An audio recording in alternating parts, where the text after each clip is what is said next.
د الله رسول فرمایي چې د اختر بعد چې کومه میاشت ده هغه د شوال میاشت بلل کېږي. که چا په دغه میاشت کې 6 روزې ونیولې، پیغمبر علیه السلام مبارک فرمایي دا داسې دی لکه ټول کال چې سړی روزې ونیسي. یوه میاشت د روزې د میاشتې چې کومه ومه او تا ونیولې، 6 روزې د الله رسول فرمایي تاسو د اختر څخه مع بعد ورسره ونیسئ، دا داسې دی لکه تاسو چې ټول کال روزې نیولي. دا ولې؟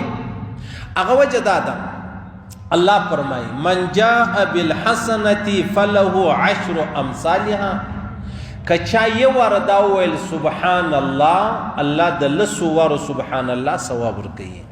که چا یو واره دا وویل الحمدلله، الله د 10 وارو الحمدلله ثواب ودته ورکوي.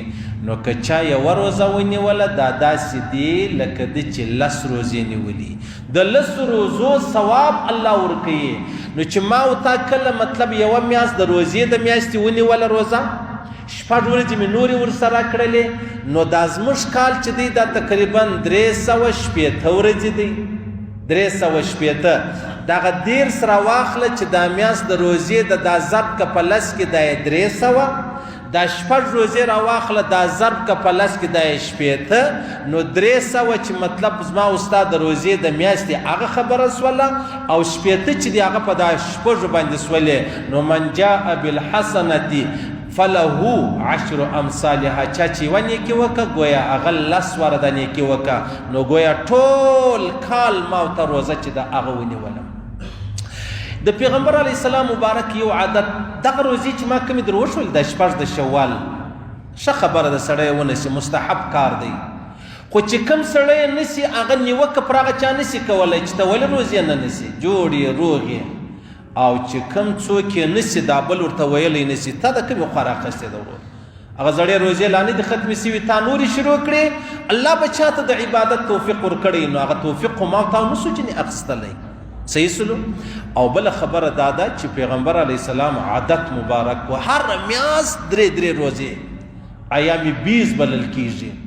3 ورځې به پیغمبر علیه السلام په کال کې روزه نیوله، چې هغه روزه چې د هغه به پیغمبر علیه السلام تقریبا داسې به ولو چې بیا به 14 د میاشتې راواخله، 14 راواخله، 15. دغه 3 ورځې پیغمبر علیه السلام روزه نیوله. بیا هغه خبره ده د الله رسول فرمایي که ته 3 روزې په میاشت کې ونیسې، نو دا 3 ضرب که په 10 کې بیا چې جوړېږي 13 جوړېږي.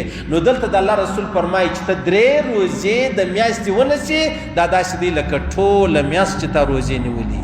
یوه میاشت موږ روزې ونیولې او 6 مې نورې په پسې کړلې، دا داسې دی لکه ټول کال چې موږ روزې ونیسو. او پیغمبر علیه السلام به د دوشنبې او د جمعې د شپې د جمرات د ورځې روزه نیوله. ولې؟ ول په دغه 2 ورځو کې زما عمل چې دی هغه د الله په دربار کې پیښیږي، زموږ د ټولو اعمال. نو د الله رسول فرمایي ما ته خوند راکوي چې زه د روزې په حال کې یم. الله دې را نصیب کړي، الله دې را نصیب کړي. او د روزې ثوابونه اجرونه د الله رسول فرمایي که تاسو خبر سواست چې دا روزه څو ثواب لري، وای تاسو به د الله په دربار کې دا ارمان کولی چې الله کشکې ټول کال روزې وای. صحیح سلو. ولې دا روزه چې ده دا زما ستا د قبر دپاره ده، دا زما ستا د حشرګاه د میدان دپاره ده، نه نیونګې دا زما ستا د نفس دپاره ده. او نفس ما او تا تباه کوي. نفس څه ته ویل کېږي؟ نفس دې ته ویل کېږي. یو ورځ حضرت عمر فاروق رضی الله تعالی عنه کړکۍ بند ګوډۍ ورسره دی، دغه پر کورو باندې اوبه چې دی هغه تقسیموي، ډکې کې بیا راسي کور ته څه اوبه ورکوي. چا پوښتنه ځینې وکړه چې حضرت اوبه خو د کورو پره دي، دا ته ولې دا اوبه سره ورکوې؟ ده ویلې دا زه زما نفس ته سزا ورکوم، زما نفس ما ته تا امیر المؤمنین یې، ته ډېر غټ سړی یې، ستا دپاره ډېرې خبرې جایزه دي، دا زما نفس ما ته دوکه راکوله، نو د دې نفس به زه کور خرابوم، په دې وجه باندې زه دا اوبه و خلکو ته ورکوم چې خلک ما وویني، پر کوم حال مې وویني، پر دا حال چې زه د خلکو پر کورو اوبه تقسیموم. نو روزه چې دغه زما او ستا د قبر او د حشرګاه د میدان ګټه ده، او نه نیونګې زما او ستا د نفس ګټه ده، او زما او ستا نفس و ما او تا چیرې بیایي؟ ما او تا نعوذ بالله هر سړی جهنم لره بیایي. دا خبره ختمه شوه.